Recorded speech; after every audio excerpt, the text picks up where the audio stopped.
जवाहरलाल नेहरू विश्वविद्यालय दिल्ली में भगवा परचम फहराने वाले वैभव मीना की चारों तरफ चर्चा हो रही है। स्टूडेंट्स यूनियन हो, संघ का विचार परिवार हो या वामपंथी या कांग्रेसी, ये सब जानना चाहते हैं वैभव मीना कौन है जिन्होंने 10 साल बाद भगवा परचम दिल्ली के जवाहरलाल नेहरू विश्वविद्यालय में फहराया है, जो वामपंथ का एक गढ़ माना जाता है। और देश वैभव मीना राजस्थान के आदिवासी किसान परिवार से हैं। करौली जिले का एक छोटा सा गांव है टोडुपुरा, वहां के रहने वाले हैं। इनके पापा एक किसान हैं। 4 बहन भाई हैं, 3 भाई और 1 बहन। वैभव मीना राजस्थान विश्वविद्यालय और हिंदू विश्वविद्यालय बनारस के पूर्व छात्र हैं। अभी जवाहरलाल नेहरू विश्वविद्यालय में शोध कर रहे हैं। विद्यार्थी परिषद से उनका जुड़ाव है। इस बार विद्यार्थी परिषद ने संयुक्त सचिव के तौर पर उनको टिकट दिया और उन्होंने एक अच्छी जीत वहां पर हासिल की।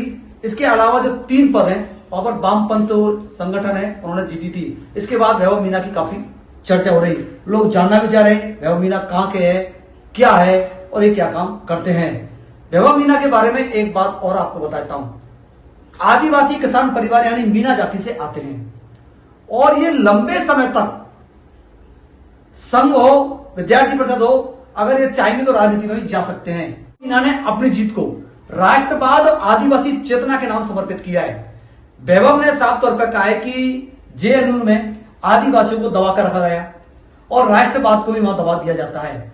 इस कारण उन्होंने ये जीवंत मुद्दे उठाए और जनता यानी वहां के जो स्टूडेंट मतदाता है उनका समर्थन मिला।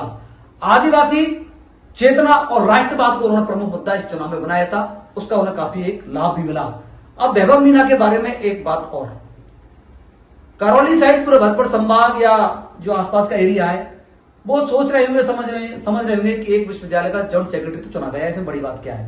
देखिए, करौली जिले के लिए तो बहुत बड़ी बात है ही है, क्योंकि इतने बड़े पद पर शायद कोई यहां नहीं पहुंचा होगा। आसपास का कोई कॉलेज भी आप तलाश करोगे, जयपुर तक का भी कोई शायद जेएनयू में पदाधिकारी कभी नहीं बना होगा।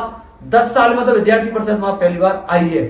तो जो या तो विद्यार्थी परिषद और संघ परिवार के वैचारिक परिवार है, उससे आप मेल नहीं खाते हैं, इसलिए आप उसको कमजोर मान सकते हैं। और जो जानबूझकर इग्नोर कर रहे हैं, हम तो वैभव को इग्नोर ही करना है, वो इग्नोर कर सकते हैं। बाकी जवाहरलाल नेहरू विश्वविद्यालय में संयुक्त सचिव पद पर 10 साल बाद भगवा परचम फहराना एक बहुत बड़ी बात है। देखिए, जवाहरलाल नेहरू विश्वविद्यालय के बारे में कहा जाता है कि आरएसएस और वामपंथ में सीधी टक्कर में होती है विचारधारा के रूप में, और वहां बड़े बड़े नेताओं की सीधी निगाह भी रहती है। अगर बड़े नेताओं की बात करें तो कई वहां पर जो केंद्रीय मंत्री हैं वो वहां से निकले हैं और विपक्षी पार्टी के लीडर भी जेएनयू से निकले हैं। यानी जेएनयू का एक पदाधिकारी वाकई एक महत्व रखता है। आपको समझने वाली बात है, वैभव मीना ने जो बात कही है आदिवासी चेतना और राष्ट्रवाद, इसके मूल अर्थ को भी आप सबको समझना होगा। एक बार फिर वैभव मीना और उनकी टीम विद्यार्थी परिषद को बहुत बहुत शुभकामनाएं। वो आगे बढ़े, अभी वो शोध कर रहे हैं।